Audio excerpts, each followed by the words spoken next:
pleasure to welcome you to another of our Latin American briefing series of public talks on current affairs in Latin America. Tonight's talk is made possible by the Tinker visiting professor down at the University of Chicago, and quite directly by our Tinker visiting professor, Alma Prieto. Ms. Guillermo Prieto is a journalist.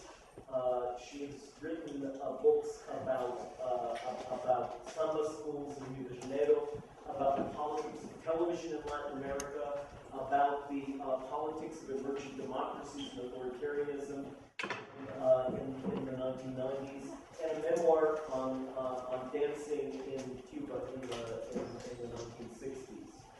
She's teaching a course on contemporary journalism and media in Latin America. Tonight's guest, Carlos Fernando Chamorro, has also spoken to students in that course.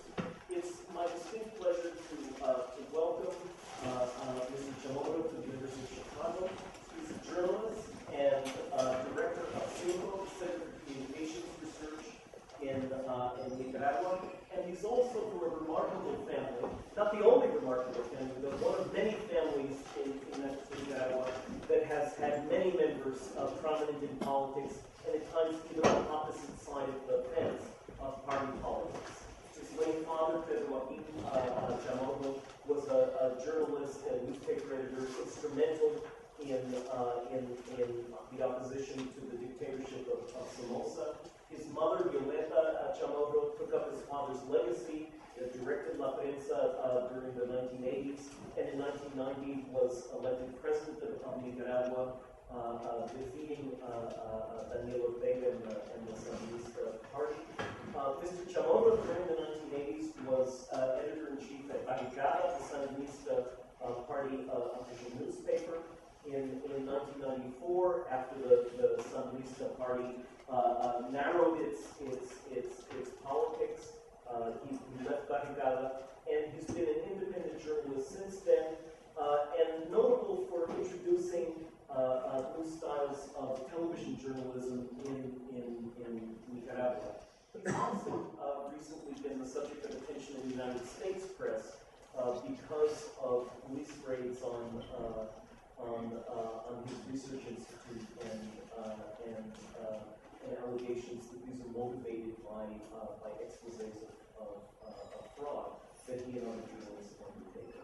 So it's my great pleasure to welcome both of our speakers.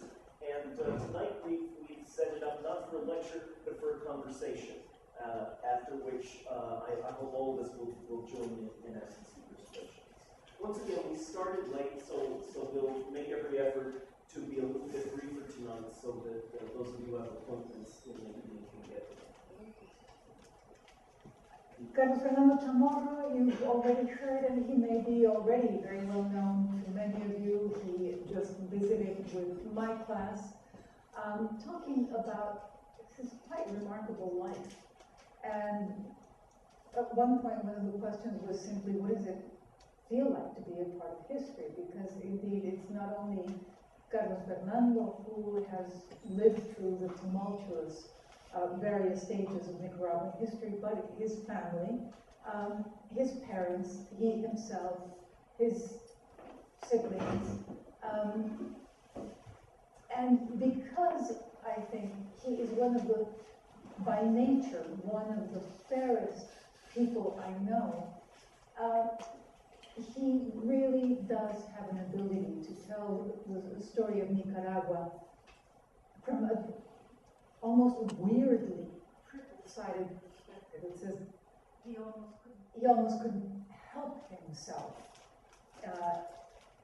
He has to be fair. He has to view the other side of the question, perhaps because his own family has taken sides so vehemently in the past, and he himself has taken sides so vehemently in the past.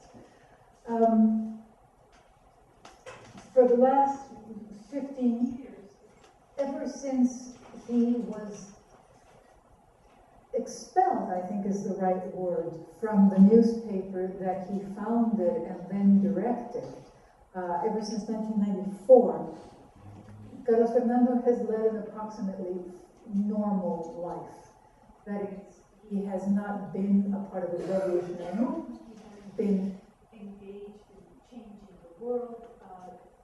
There have been no traumatic events in his family. He's married, he's raised 3 children, and he has had a weekly television program, which again has been an observation post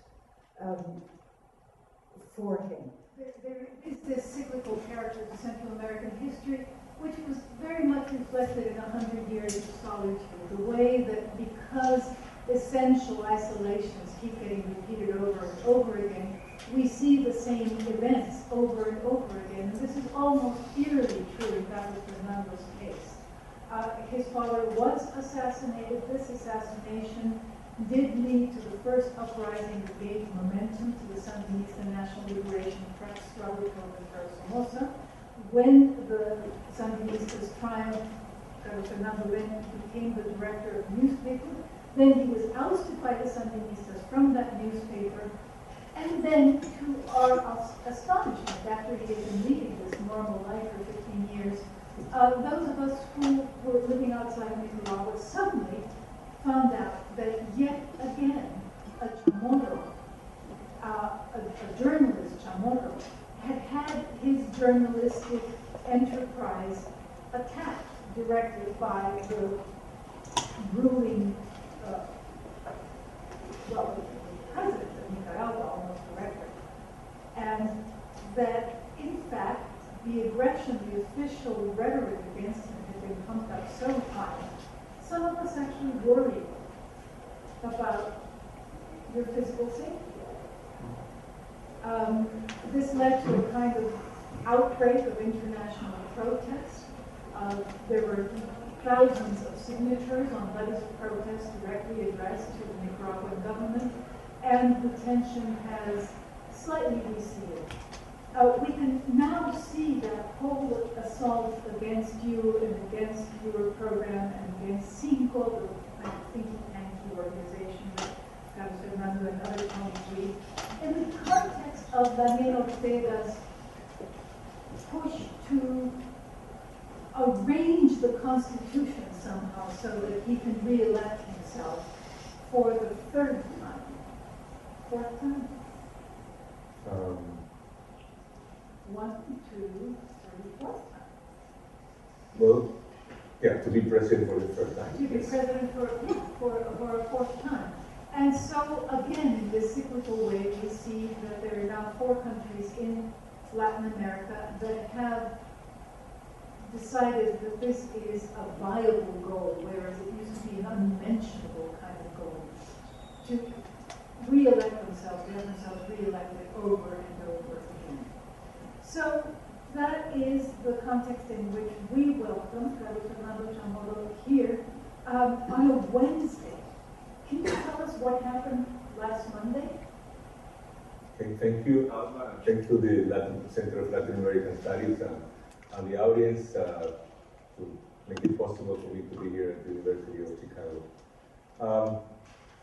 Last Monday, we were taken by surprise by a resolution of the Supreme Court of Justice of Nicaragua, not even the Supreme Court of Justice, one segment of the court integrated basically by Sandinista magistrados. And I made this explanation because in Nicaragua, well, if you look at the Supreme Electoral Council or the other powers like the Supreme Council for Elections, you have branches of political parties. So we talk about the magistrados sandinistas and the magistrados liberales.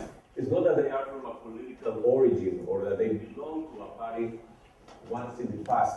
It's that they act as if they were party members. So they got together and they came out with a resolution basically saying that Article 147 of our Constitution is inconstitutional. The article established that in Nicaragua, there's no, the president can be re-elected for one period, and that there is no possibility of consecutive re-election. So re-election, I think we have to look at according to the cultural and historical connotation of each country. I will not say the same things about re-election in Nicaragua that in Brazil or in Venezuela or in other countries, but for us, re-election has a lot to do with our own history and the problem of the Somoza dynasty for 45 years, 1934 until 1979. Most of the problem of Somoza was not only about authoritarianism and repression, but the fact that Somoza wanted to stay in power, changing the constitution, transferring power, well, to his sons, etc. So when the Sandinista revolution in 1987 discussed in the new constitution about re-election, well, the Congress was controlled by the FSLN, 65% of congressmen. They decided not to say anything about re-election. So Ortega was candidate in 1990 as president for re-election, and he lost. In 1995, the constitution was reformed. For the first time, I think, there was a balance, there was a political balance in the country to decide about this issue. And this is what the constitution decided. No more consecutive re-election. Re-election is good only for one period. Now, if that constitutional precedent is to be changed, it has to go to the National Assembly. In Nicaragua, we don't have referendums or big consultations to make constitutional changes. Changes have to be done with the majority of votes in Congress. And Ortega, since he came to power, he has been pushing to get that majority, this two-thirds majority in Congress, so to change the constitution. Because he has not been able to put together the votes, now they came out with this maneuver by which basically the one branch of the Supreme Court of Justice is basically substituting the National Assembly, reforming the Constitution without having the authority to do that. Basically, this is what they did. Now, for Nicaraguan experts on constitutional issues, they say this is a coup d'etat. This is a substitution of parliament by, not by the Supreme Court of Justice, but by a group of people who did this operation in secrecy. Basically, the way they did it was like this.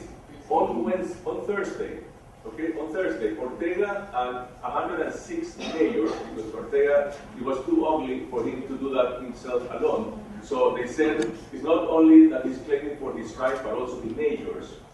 They introduced a resource under the Electoral Council, complaining that they cannot go for re-election. The Supreme Electoral Council said, this is not my authority to decide about this, and he sent it to the Court of Justice. And on Monday, breaking all the records of time, we had this result on Monday afternoon. But tell him how it happened. He's too fair. Tell him dirty backstage. Okay, people said, so what happened with the other magistrados? What did the magistrados liberales, who share a big part of the problem of Nicaragua, why they didn't oppose that vote? Well, because at 1 o'clock there was a blackout in the Supreme Court of Justice, and the magistrados liberales, they went home. So at that time, at 1:30, behind their doors, they received the notification to go to the meeting. They were not there, so they called magistrados sustitutos. They called another magistrados sandinistas to get together there. I mean, all this is public. This is part of the Nicaragua soap opera. It's quite, I mean, everybody knows exactly how it was done. The day after, the president came on national television, and he was basically making fun of him and saying, well, what's the problem? I mean, if I can go for re-election, I mean, are you afraid of competing with me in a new election? And what is the problem? The problem is not re-election or not re-election. In Nicaragua today, the problem is who counts the votes.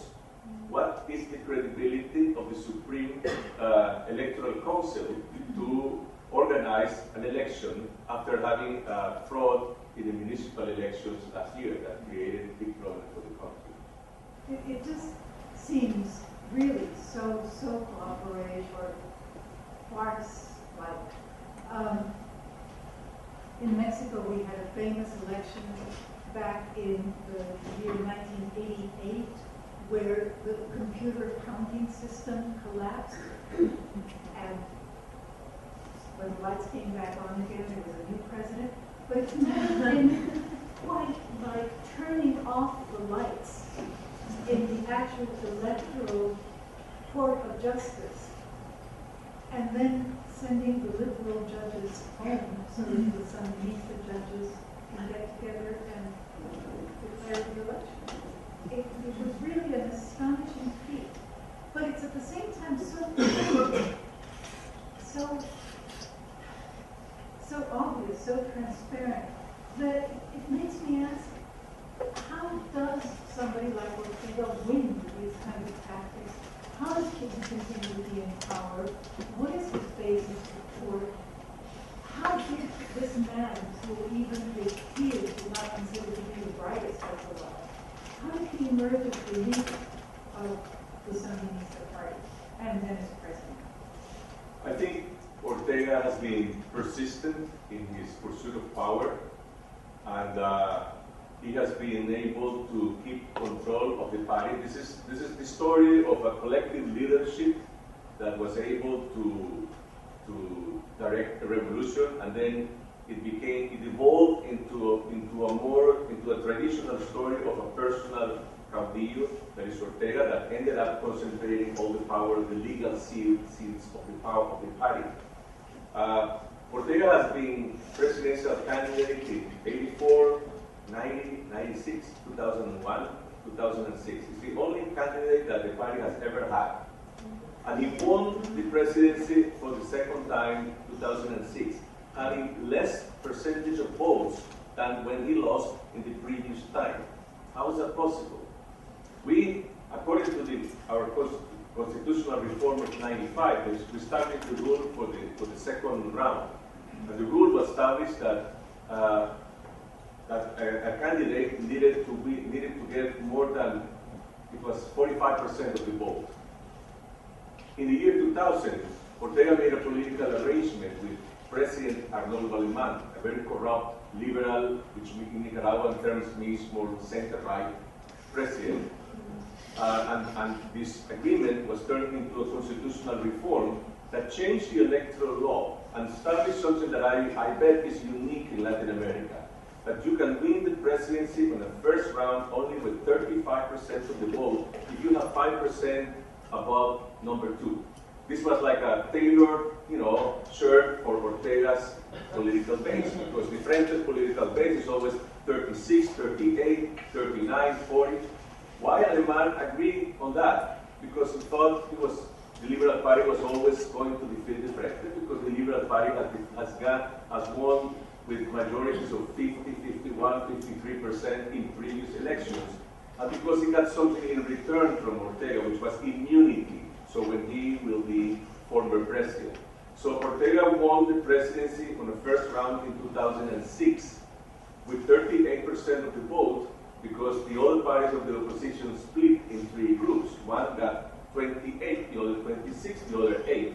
The 3 together had 62% of the vote, but Ortega won in the first round. If he had gone to the second round, he would have lost. Now, the story that we were talking about, the Supreme Court of Justice, this is the daily politics in Nicaragua. The story is how a minority party, which is very strong, has control on all the state apparatus, and is able to govern like if it was a majority, but it's not. This is not Chavez, this is not Correa, this is not Evo Morales that have come to power with massive support beyond 50%, 54%. This is more the minority group with this capability of manipulating the law and the state. With the complicity many times with sectors of the opposition like Alemán. I can understand his making an alliance with Alemán that is favorable, because Alemán's government was so corrupt that he needed to have an ally in power no matter what. But what is his hold over the rest of his own party? Why does the party consistently put him forward? I think Ortega has been instrumental expelling people that became a threat for his leadership. And those who challenged him internally have tried to build other political alternatives outside the party. One important thing, the party is rooted in history of a revolution. The symbols of the party are very, very powerful and very strong for the mass of supporters, mostly people from the barrios and from the countryside. So there is a political base which is captive under Ortega leadership. And the FSLN today, I tend to say that it looks more like what the PRI used to be at one point. It looks more like a corporativist party that is not integrated only by working class people origin, but there's a business group within the party, and there's a sector of professionals, and there are sectors of peasants, and different groups. And it's basically a political machinery that is very efficient in terms of promoting clientelism, and now they are in power, and therefore it is stronger in terms of capability of keeping the discipline. But at the same time, the other part of the story is the failure of the democratic left or the modern right, too. Can you say more about that? What could the dissidents within the Sandinista party have done differently? I think the dissidents within the Sandinista party, I was part of that movement until '94, and then I decided not to be part of party politics anymore and concentrate myself only in journalism. I think they have had good leaders in different moments of time, but they have not been able to organize a party. They have not been able to organize a network. I think they have seen of what we could call postmodernity. You don't need a political party. Yes, you need a political party to mobilize your people, to organize your political demands. And the leaders have been people that at one point have been number one in the polls, but without having a political party. Ortega has always had a political party. Could you talk then about why it's necessary for him to bring his wife into his power circle? Rosario Murillo has been married to Daniel Ortega now for 35 years, Yeah. something like that. She was married previously, he was not. They have several children together, and she has never held any political position, ever. Can you explain her importance and why he should find her necessary? I think there is why does he find her necessary is the result of a series of events that led to I think Daniel presenting Rosario and himself as a kind of a political duo. In 1998, he was accused of rape and violation by his stepdaughter, Soy America Rio, Narvaez. Rosario's daughter. Right. And, well, many people, she was very convincing. It was a very dramatic testimony. Although some people would say this is politically motivated, well, she had a lot of elements that would make her story credible. Now, what happened? The political class looked somewhere else and said, well, we don't want to use this accusation to kill Ortega politically. And Rosario came out defending him. He never defended himself. She came out basically saying, my daughter is crazy. My daughter is completely out of her mind, and this is just a fabrication. Then Ortega was cleaned up by the judicial system controlled by himself, but I think she saved his political head. From then on, in the next electoral campaign that he lost in 2001, Rosario came out and she became the head of communication of the party in the campaign. 2006, again, she was appointed now campaign manager. And when they won the election, Ortega declared that he was going to share power with Rosario. So they do have some kind of an understanding about her role. He called her the de facto prime minister, and she's in charge of different important political and social aspects of the party. Now, this has excluded completely the possibility of other natural leaders of the Frente to compete for the leadership or to occupy any kind of prominent role in the party. So the old FSLN that used to be collective leadership now ended up some kind of a family party under their control. When are the elections supposed to take place now that the lights have gone out? Next elections? Yeah. 2011. November 2011. And Daniel Ortega will run for the elections with... He's already in campaign. He was already in campaign before what happened on Monday. So what does Nicaragua look like right now? What about the Nicaraguan economy? What's going to be some goals? Okay, one comment previously about what is the resonance of what happened on Monday. People are saying, well, this is a challenge for the OAS. This is a challenge for the OAS because there's a rupture of the constitutional order in Nicaragua. What the OAS is going to do? The OAS intervenes in Honduras when there is a coup d'etat, but the democratic charter established several issues about breaking the constitutional order in the country. I don't know what's going to happen. It's going to be very complex and very complicated for the OAS. But the Nicaraguan opposition will try to fight that battle in the OAS. Now, I think the most important thing is to fight that battle in the country, whether they will be able or not to mobilize people against what the Supreme Court of Justice did and the economic and social issues. Now, Nicaragua continues to be one of the poorest countries in Latin America, competing with Honduras and Haiti.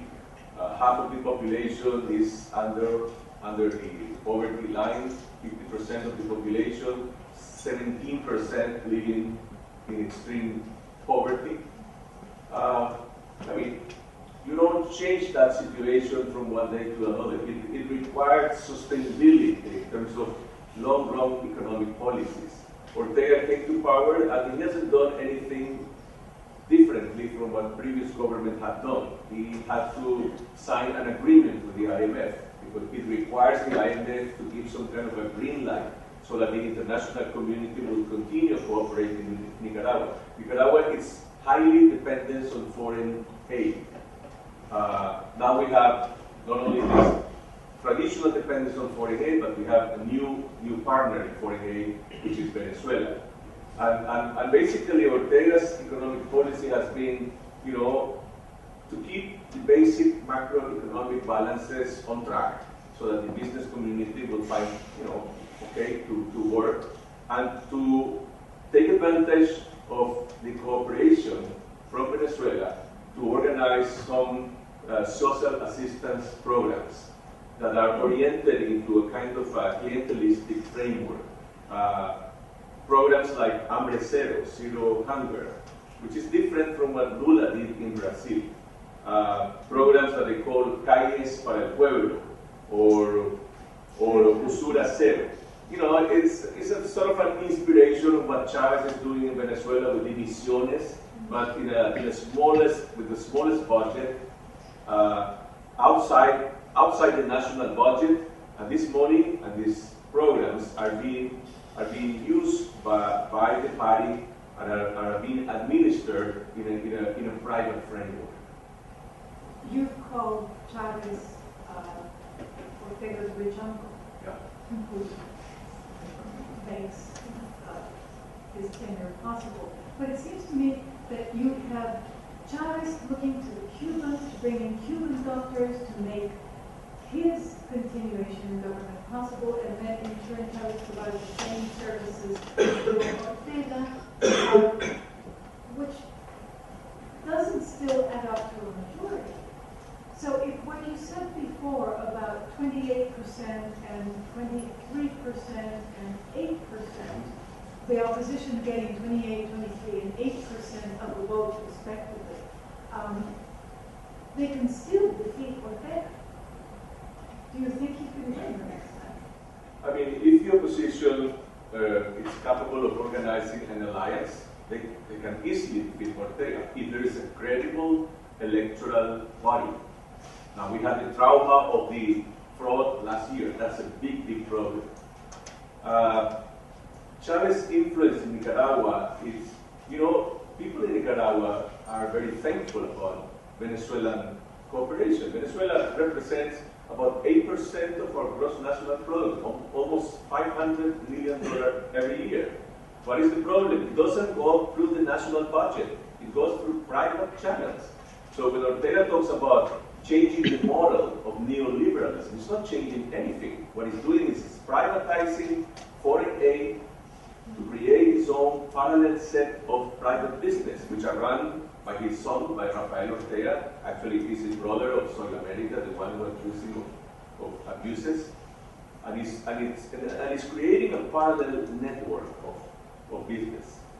If Chavez would not be there, yes, Ortega would be in power. He's not in power because of Chavez. I think Chavez allows him to have this kind of flexibility, or what I would call, I don't know what the word is in English, voluntarismo, in order to do politics from the state without having to be worried about the budget. Which is precisely what Chavez does. Yes. So is there a real alliance? Are we talking again about the ALBA as a functioning alliance that can change the balance of power in Latin America? I don't think so. I think ALBA, which is the Alianza Bolivariana de las Américas, o Alternativa Bolivariana de las Américas, I think ALBA basically is a coalition of Venezuela, Cuba, Nicaragua, Bolivia, in which basically we are recipients of Venezuelan aid. But ALBA doesn't really mean an alternative economic model.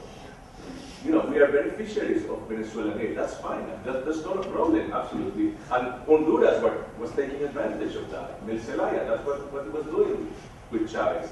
But the influence of ALBA, in my opinion, you know, beyond the political rhetoric and beyond the influence that it could have in the discussion in the OMS or in some issues in the United Nations, is mostly restricted to these countries that are participating in this, in this alliance with Chavez.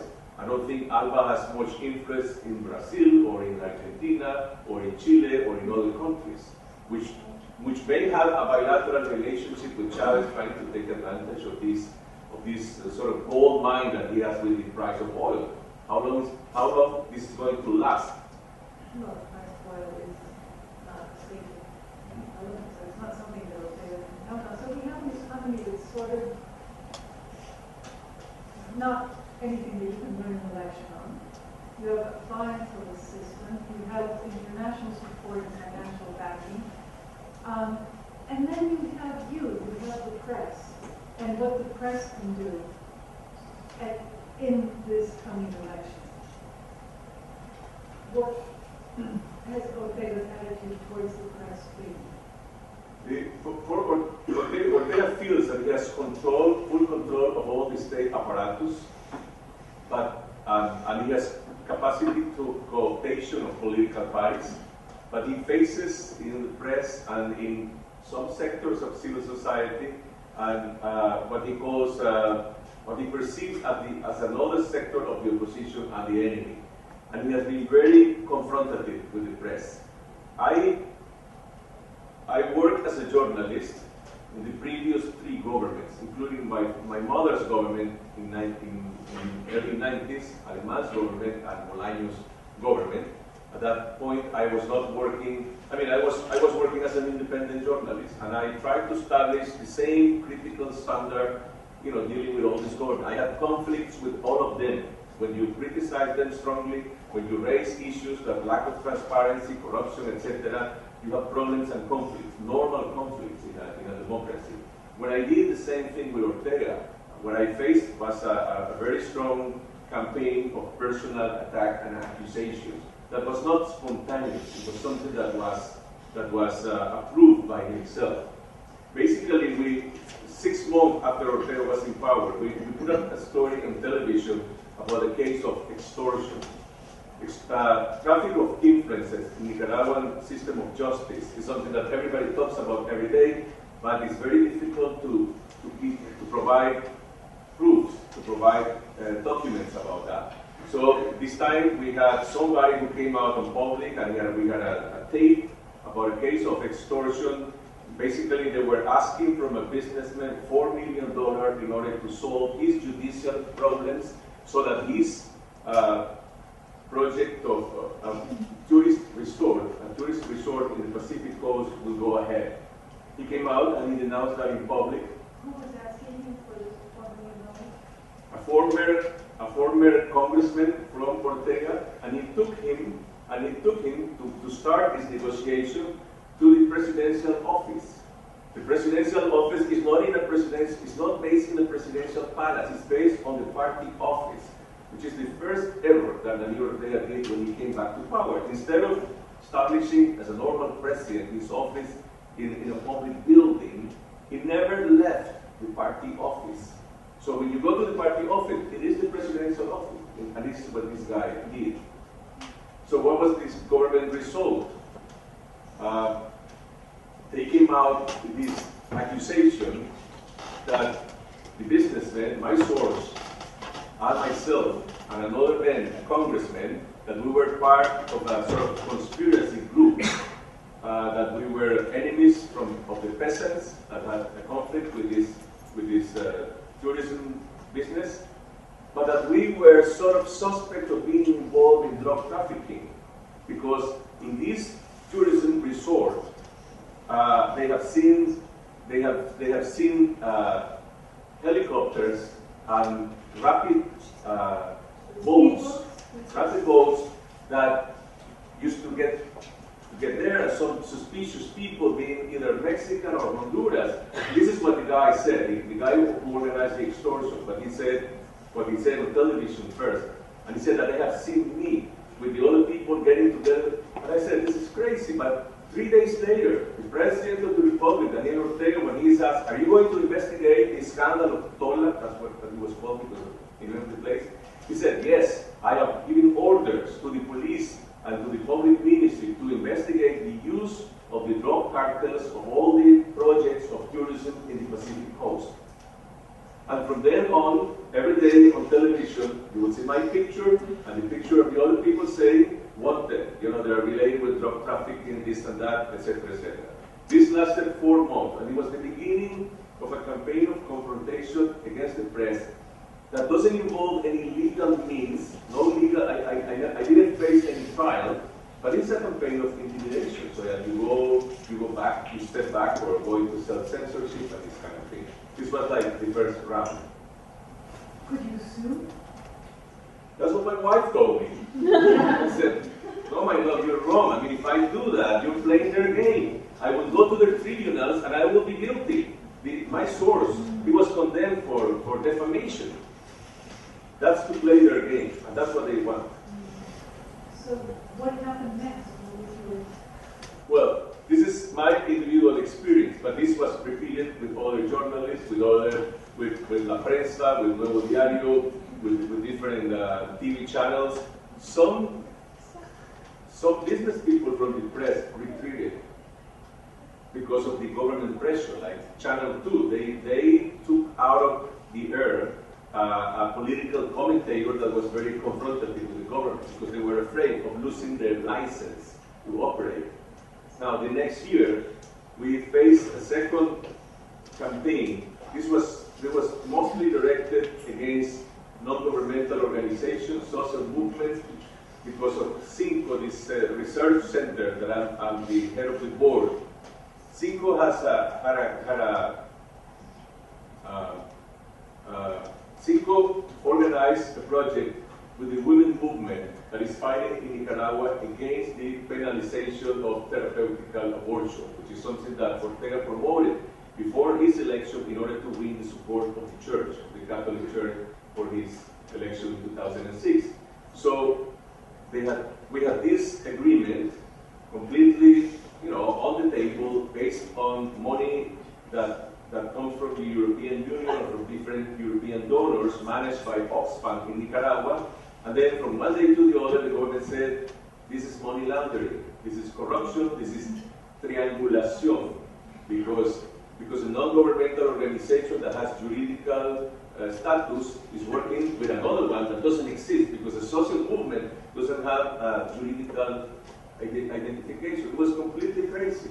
And it lasted for 3 months until they raided our office with about 40 police members and in both industry. They came in at 6 o'clock in the morning, left at 9:30 at night, 13 hours. They took 15,000 folios of paper, 5 computers, different pieces of information, personal, political, accountable. Apparently, they just wanted to look at our books. And then 3 months later, they came out with this declaration saying that they didn't have proof. They didn't have proof to take us to a trial. So there was never a criminal accusation. One of the things that always strikes me, my memory of reporting in Central America, is that the absence of the judicial system is so complete, justice is so totally arbitrary, that it's very hard to pin down what's actually happening to you, because the accusations are so groundless that it's hard to even follow them or counter them. And before you know it, you're sort of fighting with shadows, because it's hard to even explain what it is that is being done against you. To have seen that Carlos Fernando Chamorro was being accused of money laundering and drug trafficking was so absurd, and yet there was no way to counter this charge.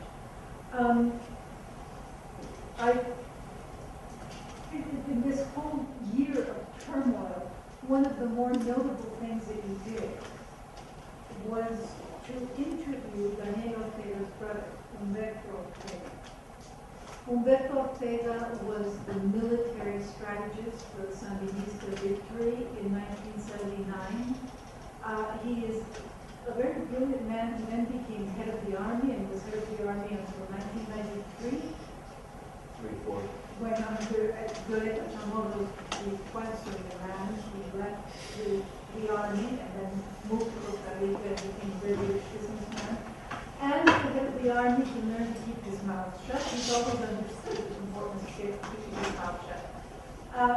And then, in the context of this turmoil, what is happening to Carlos Fernando, of the direct attack by Daniel Ortega against Carlos Fernando, Humberto Ortega asks you to interview him, perhaps? Yeah. How did I guess that? And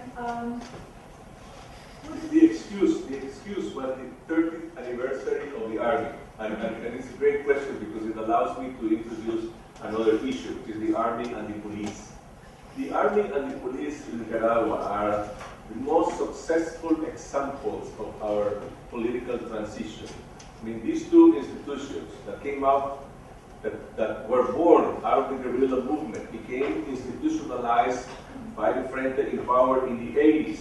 They survived the transition basically through a process of, how do you say, departidization, professionalization, and became no longer the army of the FSLN or the police of the FSLN, but the national army and the national police, and are the most respected institution of the Nicaraguan state. It's proved in all the polls. Now, when Ortega comes back to power, when Daniel comes back to power in 2006, basically he's trying to appeal to the chief of the police and the army, like in the old days in the 80s, like if they had some kind of party alliance to him. And these institutions are much more devoted now to the law. So when people in Nicaragua, when the opposition try to organize to protest against Ortega or against the electoral fraud, then you face repression in the streets. But the repression is not directed by the army or the police. The repression is organized by mobs, by organized shops, fuerza de choque. Shock troops. And the police receives order from the president of the republic not to intervene. Just let these people, repress the others. One of the key problems in Nicaragua today is what's going to happen to the police. We have the best standards of public safety of the rest of Central America. And what we saw last year during the crisis, the electoral crisis, that the FSLN was sort of recruiting and paying people from pandillas, from the barrios, not maras, because we don't have maras, but pandillas, gangs, so that they will be part of their activities to go and fight with other people. Ortega's main concern was about what's going to happen with the army, and he wanted to talk about the army, about the process of transition in the leadership of the army that has to take Humberto. That has to take place in December this year. The chief of the army, a new chief of the army has to be appointed by the president. And Ortega, Humberto, wanted to make this public declaration because he's the founder of the army in the 80s. And he wanted to make it very public that he wants the army to be preserved under this constitutional, institutional direction and not to become a party army like what it used to be. But at the same time, he talked about the police, which was even more important, because at one point he said in the interview, nobody can exercise power without limitations. We need to impose limitations on the exercise of power. And if the other elements of power, like the Court of Justice or the Electoral Council doesn't work, then people has to impose those limitations protesting and coming out to the street. And this was a tremendous declaration. 3 days later, Daniel Ortega had to make a speech on the anniversary of the police, and he referred to his brother without mentioning his name, but he basically quoted. He repeated the quote of what Humberto has told me in the interview, and he called him a traitor. Really? Yeah. Well, he said that now we are facing attacks from traitors of all kinds that have become allies of the oligarchy because they're part of the, what do you call it, the dictadura mediática and all this. Including my brother.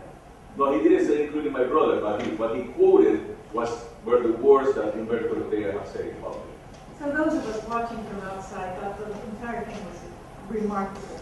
Here is a country where the president is trying to stay in power through the most arbitrary and unconstitutional means, by attacking the press, by attacking Carlos Fernando Chamorro, son of the hero Pedro Joaquin Chamorro, and himself a former leading Sandinista and director of the official Sandinista newspaper. And he is attacking him as if he were the enemy and as if he was a drug trafficking.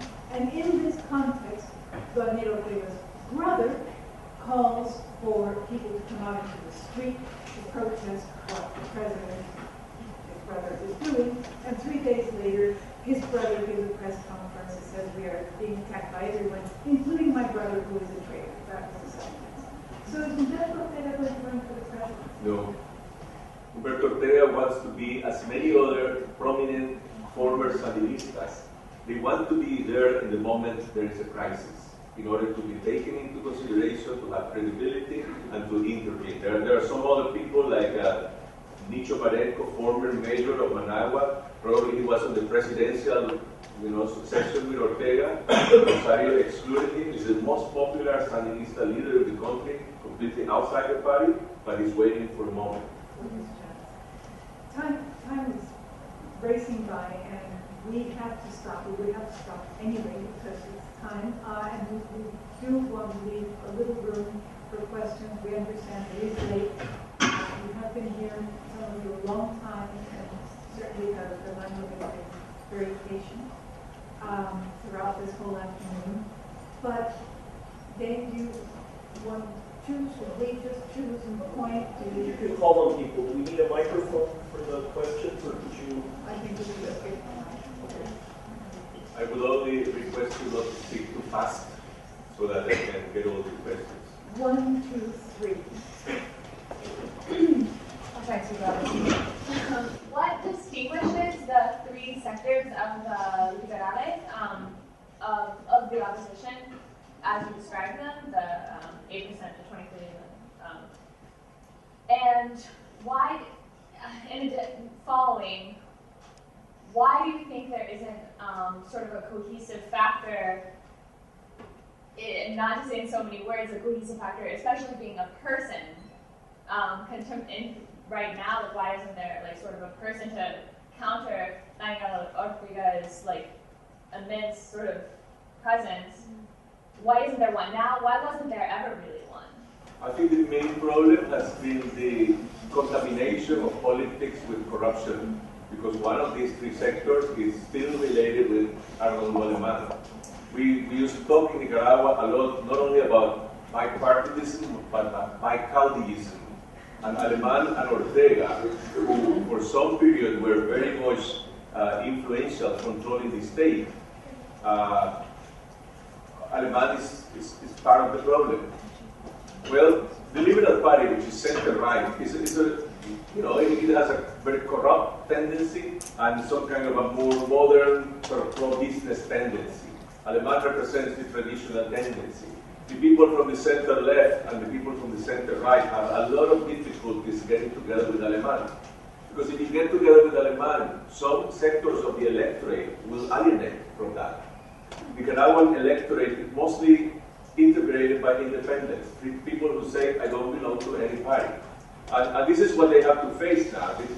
This is the dilemma that they have to deal with now and in the next future. Is it possible to integrate everybody? Is Alemán is going to be part of this National Democratic Alliance, knowing everybody that Alemán is not democratic and is corrupted? Can you exclude him? Well, if you exclude him, you're putting out about 15 to 18% of the electorate. That is the problem, and Ortega has been extremely instrumental and extremely, habilidoso, skillful to manipulate with this kind of things. Alemán and Ortega need themselves.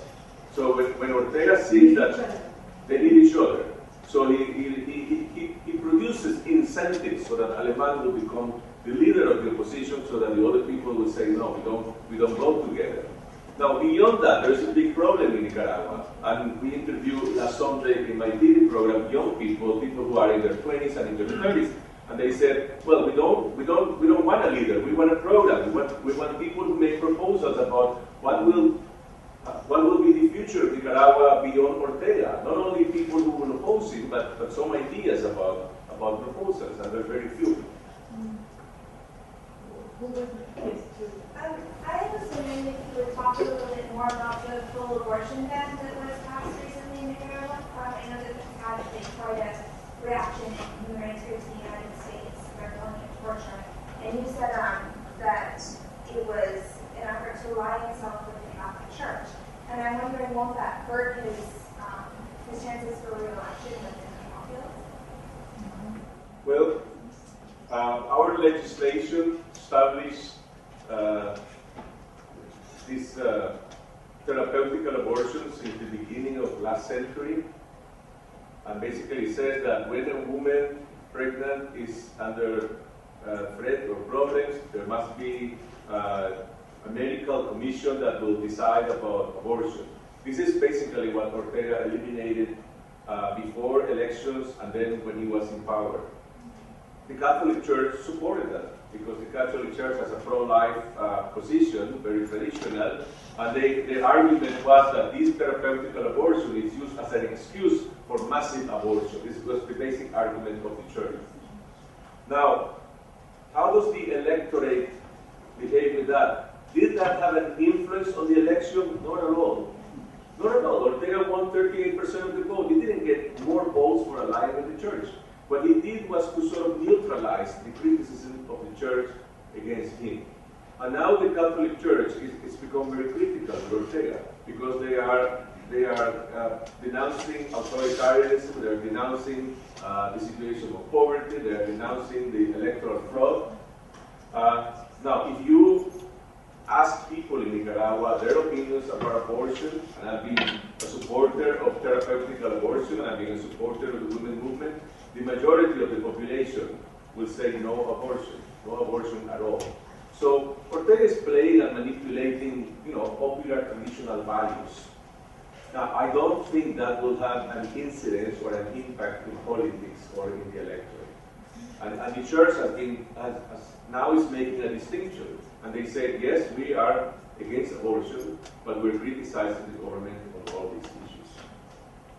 Amnesty International, we interviewed a representative of Amnesty International recently, and they said this is a violation of human rights. And there's a big international campaign that is affecting Ortega, mostly his relationship with the European Union because of the banning of abortion. And that's his relationship with foreign aid. Yes, although it was like one of several aspects, but the one that affected him more was the electoral fraud of last year. So when you're telling your story, I felt like you were telling the story of those real people. I'm representando ciudad. Y cuando habla de Ortega, siento como que está hablando de Mercelaya. When you tackle the Ortega, and then there's something about Mercelaya, and also there's the same thing to conclusion. Our Congress expelled the president, and I mean, basically pulled the coup, which personally I do not agree with. It has had harmful consequences on our country and our elections and progressive November 5. Many other countries that basically live off of in terms of foreign aid and commerce. What do you suggest? What is the solution for the Central American people, for the Latin American people, como en Ecuador, como en Bolivia, como en Venezuela, que no queremos estos líderes políticos, estamos cansados de las cosas? Si hacemos un golpe de Estado, nos pueden ayudar. Si no lo hacemos, nos quedamos con estos dictadores. ¿Qué podemos hacer? What can we do to solve it? I don't think coup d'etats are a solution for anyone because it's an arbitrary decision, and coup d'etat means taking back the military to take decisions in politics. I mean, civilians have to solve these things. They may have constitutional ways of solving it. Elections do not solve everything, but are better than not having elections. And I think people, well, why? It's a big question, and I don't have all the answers. But I think there is something that is not working well. Well, in Venezuela there was a collapse of the system of political parties. In Bolivia, it's something different. There was the emergence of the social movement. In Ecuador, it's something probably in the middle. In Nicaragua, as I explained before, it's something different. I think Zelaya is different. But I don't think there are easy solutions. But coup d'etat, I don't really think it's a solution at all. The Chavez and Ecuador didn't have very bad press in the U.S. And in the U.S., there were a lot of people who were afraid of the renewed, the leftist terror. And the story you tell about Pedro Ortega and Nicaragua obviously contradicts the reality of that myth. Because there's no conspiracy, there's not a bunch of communists taking over. Do you think that the grotesque way in which Daniel Ortega is running Nicaragua now could have in the future a beneficial effect on the way the U.S. media portrays the situation in Latin America today? I don't think people are paying more. I don't think the press is paying much attention to Ortega, but I think there is a basic understanding that there is a difference between Ortega, Chavez, Correa, Morales, although they get together in the pictures and they repeat more or less the same rhetoric. I think the case of Nicaragua is more an issue of a threat to democracy, a question of whether the country will be viable, sustainable in economic terms, a problem of corruption. Now, will that have an impact on the view of the rest of the other presidents? I don't think so. See the documentary that Oliver Stone put together. He doesn't say a word about Ortega. I don't think Ortega is taken seriously. Well, that's my impression. Alma, you have a look from here, but I don't think Ortega is taken seriously by the press. My impression is that it is not the moment for the United States to look at Central America and say, oh my God, we have a vast communist conspiracy, we need another domino theory, we need to stage another cultural war. I don't think that's in the works. And so as long as that is not an objective then I don't think that there is the kind of drum roll to project Ortega as some kind of threat or even some kind of plot. What do we know about Ortega? You just one anecdote about Honduras. 3 days ago, Ortega is in Cochabamba in a meeting with Alba, and he takes the microphone and starts saying that he talked with Shannon, with the other. I talked to Tom Shannon, and I told Tom Shannon that the Honduras resistance is looking for weapons in Nicaragua and in El Salvador and Guatemala, and they're trying to organize because they have the right to fight in other means, etc., etc. You know, the day after, the representative of Celaya said, "We're not doing that." We're not doing that. I don't know why Ortega is saying that. But that's Ortega.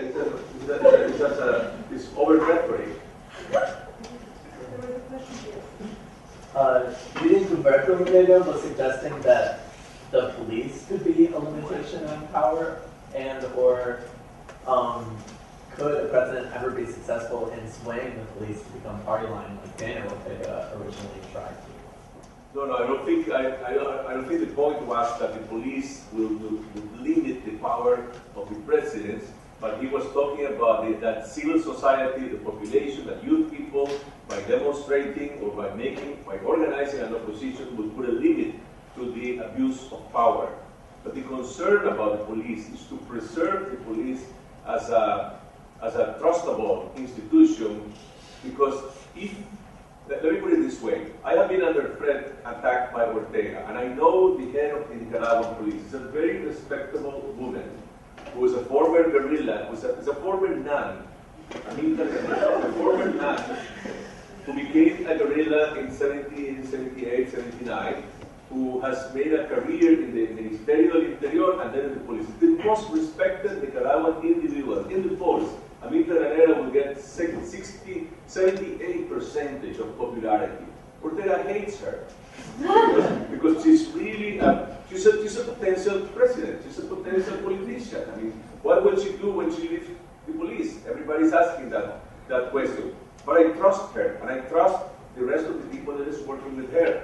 Now, if tomorrow she will be dismissed and Ortega will appoint, and this is not a joke, Ortega wants to appoint his, ¿cómo se dice? Su compadre, there's,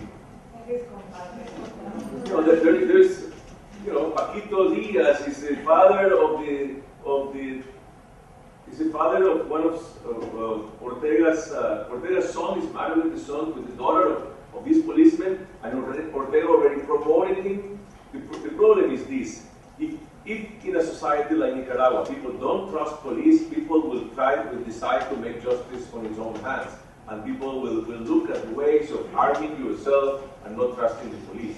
But there is a lot of polarization about the press in Nicaragua. And one of the temptations that we're trying to not to fall into that every day is not to become ourselves journalists, the opposition, not to substitute the political parties the way some of the TV networks in Venezuela have done.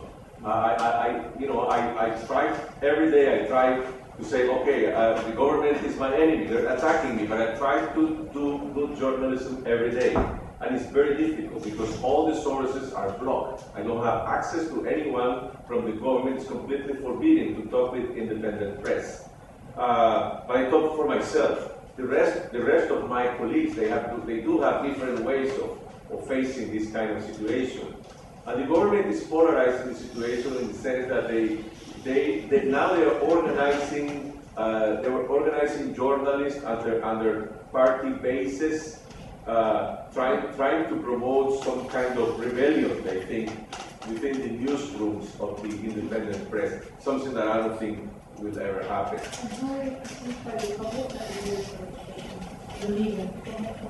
The media, in the what we call the ranking of credibility of institutions in Nicaragua, the last poll, there was also a competition between the army, the church, and the media. The media used to be number one. The last poll, army number one, media number two, with 5 points difference, and then the church. So, even though the government has been very confrontative with the media is still credible. The media is highly credible, let me put it this way. Going on just your last point, And yeah, do you see yourself following your mother's footsteps, going into the political arena? You may tend to represent the antithesis of corruption in some regard, since you've done a lot of work investigating into. Yeah, sorry. Well, I have been asked that question recently, the previous month. The moment you get some kind of visibility and international attention, people say, "Oh, he wants to be president. He's starting his campaign." Probably people will say, "Well, now that I'm here in Chicago, part of my, international campaign." But let me put it this way. I mean, my own personality. It's not something that I want to do, to be in politics or to campaign or this kind of thing. I really try to believe that what I'm doing as a journalist is important and it's influential, and I will try to keep doing that, because the other option for me is not an option. Now, having said that, you can never know exactly what's going to happen with your life. Okay, I never wanted to be a journalist. I ended up being a journalist. Now, will I get into politics? My answer is no, but I don't know. We'll see the example of my colleague Mauricio Funes in El Salvador. Okay, Mauricio Funes became elected president. So people say, "Oh, you are the Mauricio Funes from Nicaragua." But Mauricio Funes became president in El Salvador because he made an alliance with a major political party, which is the FMLN. Mauricio Funes alone will never be president of El Salvador. The FMLN will never be in power without Mauricio Funes. However, you did say in a recent interview, a very popular interview in El País, that history picks you up and makes decisions for you. This was the summary that this journalist made of a long conversation. You know that you shouldn't be trusting journalists. You know that you shouldn't trust the journalists. Yes, I'm very careful. I like to ask questions, not to answer. There was another, yes. I don't know how fair it is to ask you to speak for your entire country, but with that said, I'm left sort of curious as to what the general feeling about the possibility for change through politics or change through democracy is in Nicaragua today, or if not through democracy, then by what means can change be effected? I think large sectors of the population are not much concerned about that. They're concerned about economic survival. And that's an explanation why they don't get involved into politics. They have to leave. I mean, their main problem is, am I going to get a job today? I'm going to have food at home, and whether to migrate or not, and how to do that. So I think the issue of democracy and the issue in general, people tend to be, inclined to say, okay, we like tolerance, we like democratic rights, but there's no connection between democracy and real, daily life in terms of people are expecting results from democracy in terms of economic and social policies. And I think, with some exceptions in Latin America, democracy is failing in providing those results. Now, how do you attain democracy? Well, electoral competition is important, popular participation, citizen participation, it's instrumental, it's important, but I don't think you can exclude one for the other. When I hear people talking about direct democracy, I get suspicious about how that is going to be organized. This whole attack on the Constitution is that most likely that's not only from inside the country. What would be the next step for dealing with this, for keeping the country from sliding on a slippery slope? In legal terms, the president of Nicaragua said yesterday, this is the decision. The Supreme Electoral Council said, this is not, you cannot appeal. So apparently in legal terms, because they do control all the apparatus, there's nothing to do. The only thing I expect is that, there might be a combination between people who are angered because this assault on the Constitution and democracy, and people who are angered because of the new proposal of the government of imposing a tax reform. which is something that is in Parliament these days. Unless there is a connection between social and economic issues and these political problems, I won't see people in Nicaragua with strong political mobilization.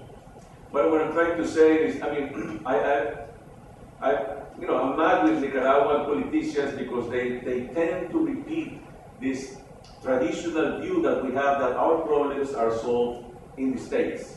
But not so much these days in Obama's office, but in the OAS, and appealing to the international community to solve our problems. And I think the international community is a bit tired of Nicaragua. They say, you have to solve your problems. And when they ask us this question about, so what happened with the Nicaraguan opposition? Well, the Nicaraguan opposition is a fraud. So unless the Nicaraguan opposition gets organized and reacts against this Ortega's challenge, nothing will change. 30 years later, what's left of the Nicaraguan revolution? Queda algo de la revolución nicaragüense. I mean, what can you say? You were there at the beginning, you've been intimately connected to it. What do we say? Is it all a sort of a story of failure, or what can you say for it? Well, if you ask the people who are in power today, they will tell you that the revolution is back and that we are going through the second stage of the revolution. I think what is left of the revolution is a feeling of empowerment. I think that's an important subjective change in terms of the capability of the Nicaraguan people to organize themselves, to demand, to promote their rights. That's a distinction between Nicaragua and other countries that never went through a revolution. Now, there are some institutional legacies. I mentioned the army and the police. Well, they're not creatures of the revolution all the way around. They went through the transition, but people associate the army and the police as sort of the legacy of the revolution also. And the FSLN is a creature also of that period, and now I think it's an element of division in Nicaragua. But I think if you ask a Nicaraguan common citizen about the revolution, he will tend to associate the revolution with the FSLN because it's a political party that has been administering the symbols of the revolution of '79. I want to thank Mr. Chamorro and Professor Guillermo Prieto again for letting us share this conversation.